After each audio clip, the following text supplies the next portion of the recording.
그렇다. 그는 알료샤에게로 다가오고 있었다. 얼굴에 잔주름이 가득한 여위고 작은 몸짓의 노인이 조용히 즐거운 듯이 웃고 있다. 이미 그곳에 관은 보이지 않는다. 그는 어제 저녁 손님들과 함께 담화를 나누었을 때와 똑같은 옷을 입고 있다. 얼굴 전체에 환한 표정을 띠고 두 눈은 밝게 빛나고 있다. 이것이 도대체 어찌된 일일까? 아마도 저분 역시 갈릴리의 가나의 혼인잔치에 초대를 받고 이 축연에 참석한 것임이 틀림없다. 그래, 나 역시 초대를 받고 불리워 온 거야. 하는 부드러운 음성이 알료샤의 머리 위에서 들려왔다. 그런데 왜 이런 곳에 남들에게 보이지 않게 숨어 있느냐? 자, 어서 이리 나와 사람들이 있는 곳으로 가자. 그분의 목소리다. 조심하 장로의 목소리다. 이렇게 날 부르는 것을 보니 틀림이 없다. 장로는 그의 손을 부드럽게 잡아 이끌었다. 알료샤는 꿇었던 무릎을 펴고 일어섰다. 즐겁게 놀기로 하자 하고 몸집이 자그마하고 여인 노인은 말을 이었다. 우리도 새 포도주를 위대하고 새로운 환희의 포도주를 마시자. 봐라, 굉장히 많은 손님들이군. 그래. 저기 있는 것이 신랑 신부, 그리고 또 저기 있는 것이 슬기로운 연회장인데 지금 새 술을 맛보고 있구나. 왜 그렇게 놀란 얼굴로 나를 보지? 나는 파 한 뿌리를 적선해 준 덕분에 여기 초대를 받아 온 거야. 여기 와 있는 대부분의 사람들은 파를 주었기 때문에, 그것도 단지 작은 파 한 뿌리를 적선하였기 때문에 초대를 받은 사람들 뿐이다.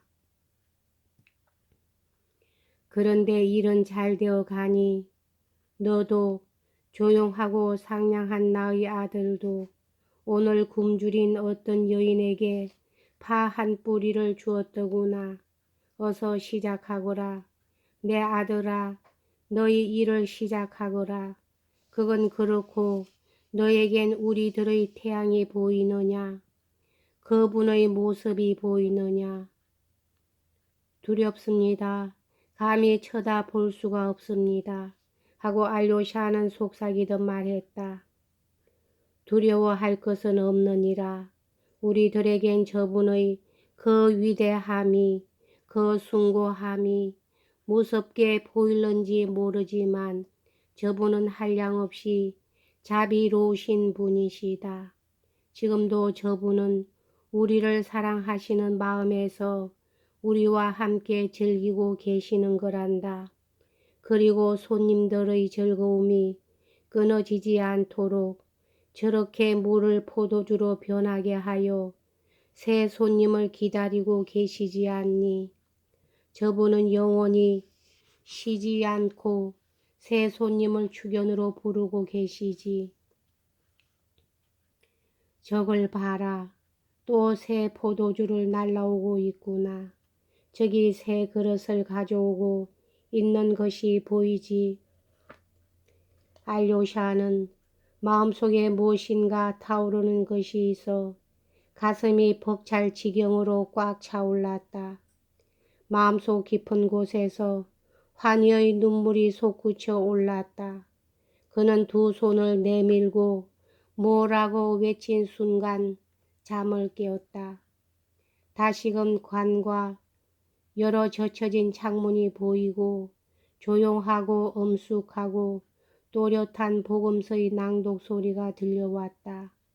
그러나 알료샤는 그것에 귀를 기울이려 하지 않았다. 그는 무릎을 꿇은 채로 잠이 들었었는데 이상스럽게도 지금은 두 다리를 뻗고 서 있는 것이었다. 그는 갑자기 무엇인가에 등을 떠밀린 것 같이 빠르고 확고한 걸음걸이로 세 발자국 앞으로 나아가 관 앞에 달라붙어 섰다. 이때 그의 어깨가 바이시 신부에게 부딪혔으나 그는 그것도 알지 못하였다. 바이시 신부는 그 순간 책에서 잠시 눈을 떼었으나 이 젊은이의 마음에 뭔가 이상한 변화가 일어났다는 것을 깨닫고 곧 다시 눈을 옮겼다. 알료샤는 30초가량 관 속을 들여다보고 있었다. 장로는 가슴에 성상을 얹고 머리에는 팔각 십자가가 달린 두건을 쓰고 전신이 가리워진 채 관 속에 누워 있었다. 알료샤는 그의 목소리를 방금 들었으므로 그 목소리가 아직도 귀에 쟁쟁하였다. 그는 조용히 귀를 기울이고 또다시 그 음성이 들려오기를 기다렸다. 그러다가 갑자기 그는 획 몸을 돌려 암자 밖으로 나가버렸다. 그는 현관 앞 청계 위에서도 걸음을 멈추지 않고 빠른 걸음으로 아래까지 내려갔다. 환희에 가득 찬 그의 영혼이 자유와 공간과 광활함을 갈망하고 있었던 것이다. 고요히 빛나는 무수한 별들을 뿌려놓은 창공이 넓고 끝없이 그의 머리 위에 펼쳐져 있었다. 파란 두 줄기의 은하수가 하늘 한가운데로부터 지평선을 향해 달리고 있었다. 상쾌하고 죽은 듯이 고요한 밤이 대지를 뒤엎고 수도원의 흰 탑이며 금빛의 둥근 지붕이 청옥색 하늘을 배경으로 빛나고 있었다. 찬란한 가을의 꽃들은 건물 주위에 있는 화단에서 아침이 오기까지 잠을 즐기고 있었다. 대지의 정적은 하늘의 고요 속으로 녹아들고 대지의 신비는 별들의 신비와 서로 접촉하고 있는 것 같았다. 뜰에 서서 이런 것들을 바라보고 있던 알료샤는 갑자기 대지 위에 몸을 던졌다. 그는 자기가 왜 대지를 얼싸안았는지 스스로도 알 수 없었다. 왜 이 넓은 대지에 그리고 모든 것에 입맞추고 싶은 억제할 수 없는 충동을 느꼈는지 그 까닭을 설명할 수가 없었다. 그러나 그는 흑흑 흐느껴 울며 대지에 입맞추었고 자기의 눈물로 대지를 적시었다. 그리고 이 대지를 사랑하기를, 영원히 변함없이 사랑하기를 열정적으로 맹세하는 것이었다.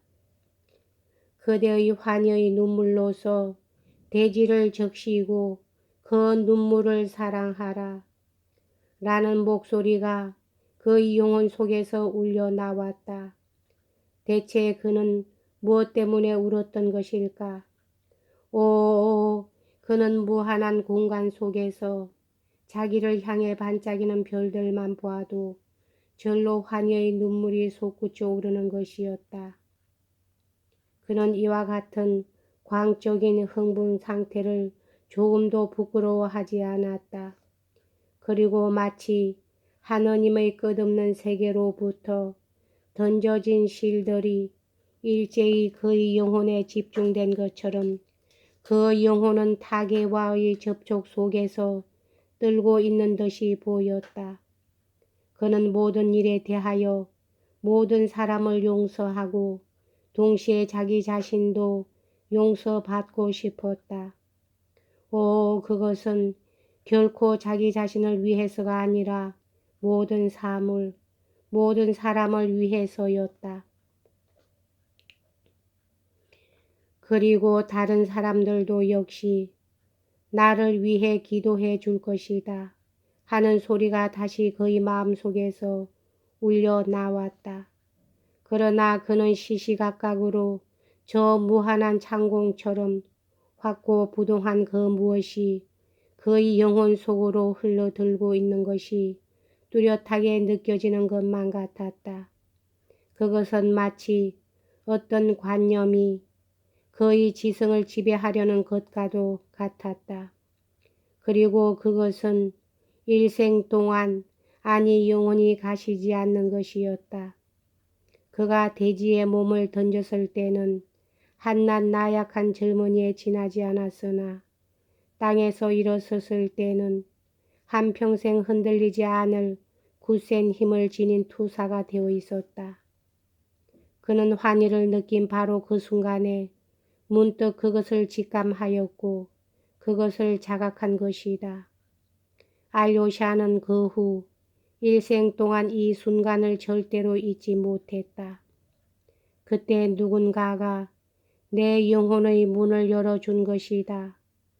그는 후에 자기 말에 확고한 신념을 지니고 이렇게 말하곤 했다. 그로부터 사흘 후 그는 자기에게 속세에 나가 살아야 한다고 명한 장로의 말을 쫓아 수도원을 나왔다. 여기까지 하겠습니다.